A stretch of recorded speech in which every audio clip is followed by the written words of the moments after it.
So the amount of Bitcoin that miners are holding is going down over time, and that's been happening this entire rally. A lot of people who would have been trading this right now realize that there's better opportunities, including us, and we know that the government is going to be selling. This is a very significant level. Notice there's a lot of liquidity right here. And when you break these significant levels, you tend to hold them. It will fight. The market will fight to hold it. And I think we are witnessing another bubble in the making. We're at the very beginning of it. The big moves that we want to get later, it's kind of like sacrifice now to enjoy the big moves later. That's how we look at it. There's going to be a whole nother wave of tech companies that are about to be built. They're going to be rolling out. We're going to be ready. These money managers, what do you think they're going to do? Just sit on their hands? They got all this capital.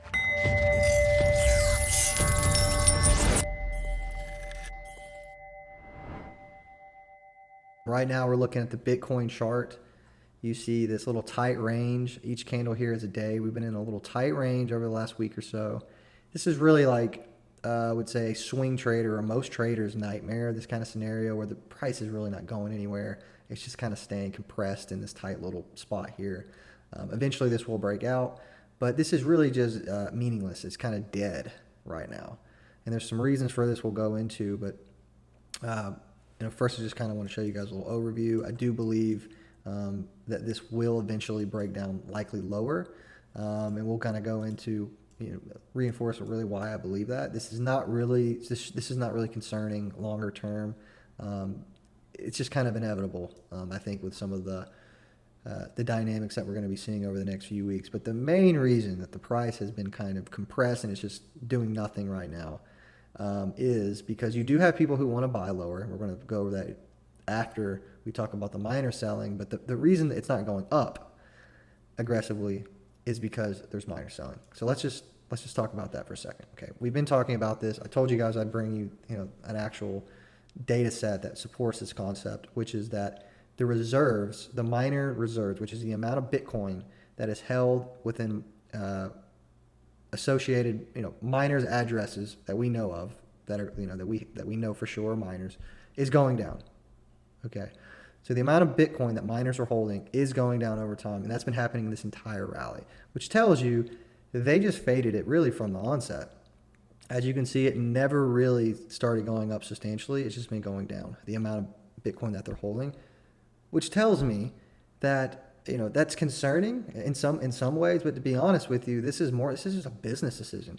These guys were way underwater probably when they were down at 18K or whatever, probably losing a lot of money, and they just have to pay. They got to make ends meet, right? So they're selling at an opportunistic time. We know that the government is going to be selling. You have the Mt. Gox. If you don't know what that is, we can talk about that for a second. Mt. Gox was a Bitcoin hack that happened back in 2013. It was, at the time, not really that much money, to be honest. I think it may have been in the millions, but now it's worth like billions because Bitcoin exploded in price. They got hacked, it got recovered, and those Bitcoin are going to be returned to some of the victims. Now, there's a little bit of nuance there because technically they don't have to sell, right? They do not have to sell the Bitcoin they will be receiving. It's just likely that some of them, they may have had a few $1,000s, but is now millions potentially. Good chance they could be selling, right? So a lot of people suspect you will see a lot of selling pressure there. That's more subjective, but we do know that the U.S. government will be selling Bitcoin according to their own words, their own statements. Okay, so the miners this is just a business decision. They want to get out of Dodge. They don't want to sell lower. They want to maximize their profit. So this is really what you're getting here. The reason why you're not going down very aggressively, okay, is because, and I'm showing you this, and don't worry too much about this, but these yellow lines are orders. So this is someone saying, or people saying, I want to buy Bitcoin at this level. This is a very significant level. Notice there's a lot of liquidity right here. The reason for that, so that's right here basically, is because it's such a significant level. It's the most significant support, arguably, on the chart, maybe outside of 20K at this point. At least within this range that we defined over the last couple of years, which is 30K to about 15K. It's a very significant level. And when you break these significant levels, you tend to hold them. It will fight. The market will fight to hold it. Okay, and there's different reasons for that. So the market realizes, okay, I can sell here. I'm probably going to want to add back some here. So a lot of people don't actually want to sell here, but then again, they don't want to buy here either. Hence, you're just going to get this meaningless chop where people are hedging, unhedging, and it's just going to be kind of just ugh. If you're a trader. Now, if you're a really good scalp trader, you can make do, and we'll try to do our best, or we will do our best to hit things that are there. But there will be better opportunities somewhere else. And we're going to talk about that next. But to kind of finish off the Bitcoin overview, we're just consolidating. We're waiting for the government to sell. It's really that simple. Miners are getting out ahead of them.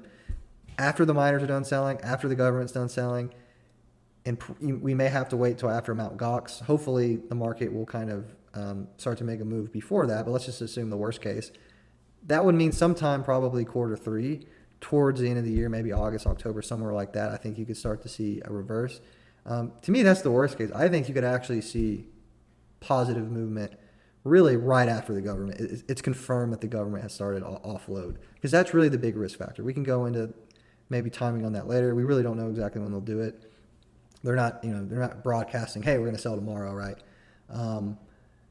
But what I want to mention here is that a lot of people who would have been trading this right now realize that there's better opportunities, including us, in another sector here. We're going to go over that, and that is this AI movement, this AI bubble. I think that we will be getting into over the next really few years. I think we're at the beginning of something that it's hard to really kind of wrap. I think it's going to be hard for people right now to wrap their head around really what's going on with the large language models. So they call them LLMs. These large language models. So these are artificial intelligence systems.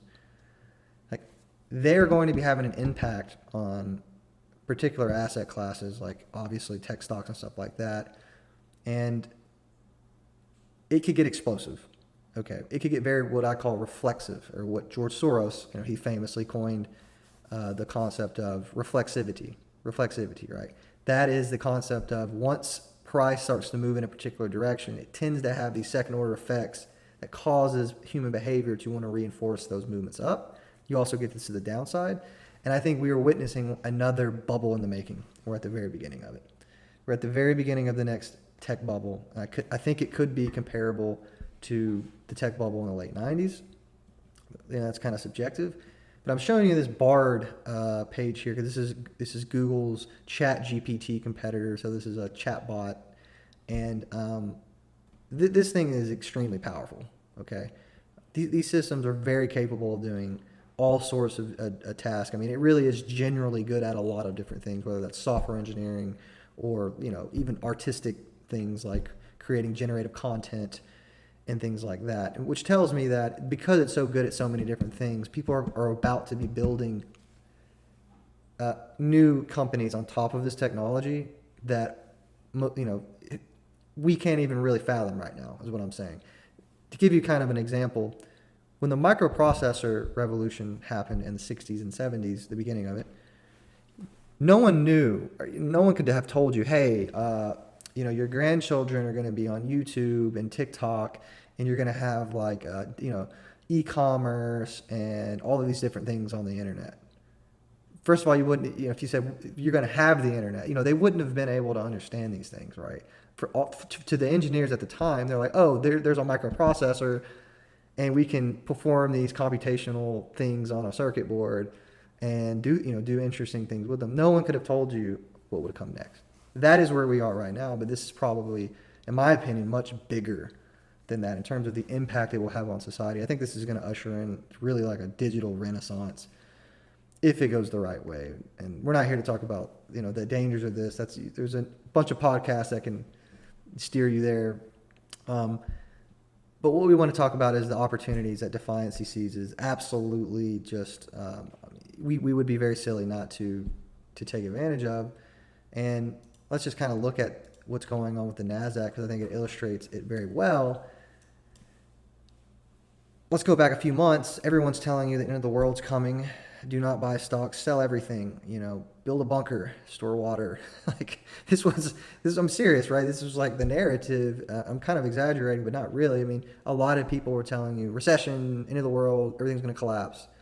A lot of traders that was a sentiment, right? Even investors, you could go on to CNBC and, people were like, definitely don't touch stocks, until 2025 or something like that. And it's just done the opposite. So the contrarians won. People built up positions that were aligned with that narrative that things would go down. They were wrong. They're getting blown out of their positions right now. Very costly for some of these trading firms. And a lot of this is a short squeeze, is really what I'm getting at. But something caused that short squeeze to happen, which is that people are very interested in technology stocks right now because they are a proxy for the AI wave that is coming. Meaning, when the internet started going off in the 90s, you didn't have Facebook. You didn't have, you did, I think Google may have been around, early Google, but you didn't have Google today. You didn't have Amazon.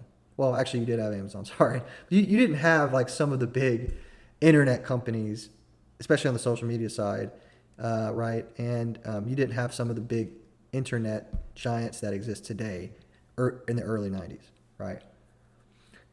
That's where we are now is what I'm saying. People are investing in Microsoft, NVIDIA, things like this, because they're the closest thing they can get to real AI companies. So obviously these are AI companies, they use AI, right?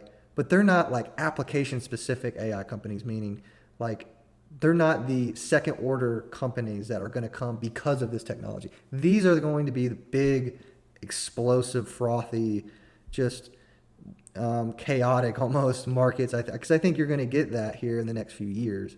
We're at the very beginning where people are like, okay, how do I take advantage of this? Oh, buy Microsoft. Okay, what else? NVIDIA, right? But these are already very large companies. They can get bigger and they're going to benefit from this. I'm by no means saying that these are bad investments, not financial advice. But what I'm talking about is the companies that come because of the technology that they're building right here, right? The things that are building that are going to be built on top, they're going to start off with a lot smaller market caps. These are the plays that we want to get into. We want to hit some large ones with those. We will definitely be trading things like NVIDIA, Microsoft. What I'm getting at here, and I probably should have opened up with this, is DeFiancy is now entering the TradFi market. Okay, and we had been planning on this for a while, going back in the last year. We kept putting it off because we really do like to be focused on what we know really well, what we've been doing. We don't like to make things complicated, but we're realizing you got to get in on this. This is not to be hyperbolic, but it is once in a lifetime potentially, this AI wave. And while the crypto market's really trying to get past this, what I would call this accumulation, the price action, the time between before the big move we think is coming towards the end of the year, maybe even before, hopefully. We want to make sure that we're doing our best to maximize our profits. This is a no-brainer. So we're going to be moving into TradFi. We'll be trading, things around, but what we really want to start focusing on, and we'll probably be putting out some content, is some of the opportunities that are going to be, the smaller caps that no one's talking about. That, for instance, like we want to get into the Facebook before people know of what it is, before it's a ginormous corporation, because there's going to be a whole nother wave of tech companies that are about to be built. So a big portion of our time and resources is going to be research. Where are these things? How do we, where do we need to allocate some of our capital in terms of ensuring that we're in the right trades over the next couple of years for AI, right? I don't want to go too much into that. We're really excited about this. I mean, we had been thinking about this a lot. I mean, it was a no-brainer that once ChatGPT came out, it was like, boom, humanity's never going to be the same. Almost kind of made me sad in a way, and it shouldn't. But it is kind of a scary technology because it's so powerful. It is like the discovery of fire, or, like the wheel, or something that's as revolutionary as that. I just think it might be maybe one of the last technologies humanity ever creates, possibly. I mean, it's that, you really can't over-exaggerate where this could go from here. So you already know that the financial markets are going to be really, really ready to roll when they start to see some of these application-specific AI companies come out. Okay, they're going to be rolling out. We're going to be ready. We don't really know many of them right now, but we will.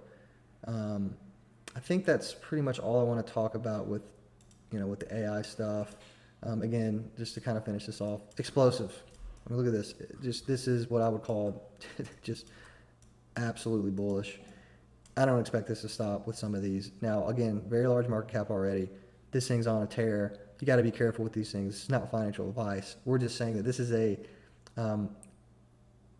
this is just one place that people are by proxy getting into AI. Okay.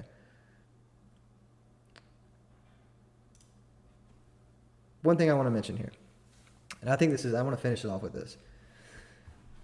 A lot of people got left behind, including us to a certain extent, because we weren't really trading a lot of, we weren't trading the TradFi stuff over the last few months.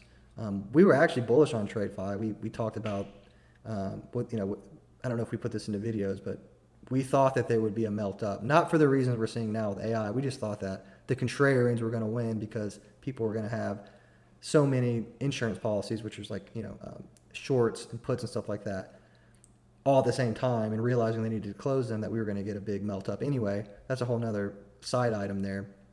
But one of the reasons I think that people got left behind here is because they're focusing on M2 and yield curve inversion and things like they've always used in the past. So a lot of people are like little computers when it comes to finance. They got these rules, and don't get me wrong, rules are great. You want to have rules, but they're not adapting, in my opinion. They're not realizing that things are not exactly the same. They're not going to be exactly the same. We are in a different era of monetary policy still.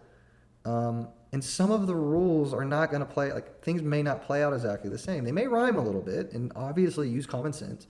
But like M2, this is a big one. A lot of people are like, there's no way that any of these risk assets can go up because M2 is not going up, which is basically the money supply, the amount of total money in circulation, right? And I'm really simplifying it. I know a lot of people that are more experienced in this stuff than me will probably be like, that's not what M2 is. But basically, it's an indicator of the expansion or contraction of money, really, okay?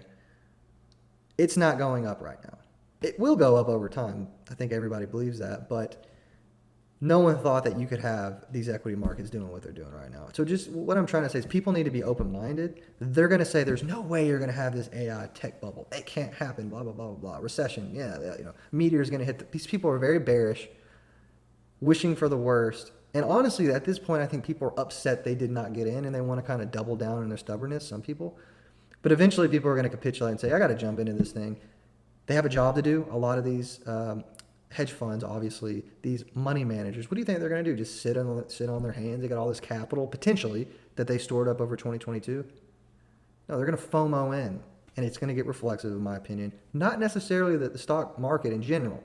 I'm really talking about application. I'm really talking about AI specifically. Okay, Microsoft, NVIDIA, things like that are going to benefit from that disproportionately now, but it's going to spread to productivity to a lot of companies generally.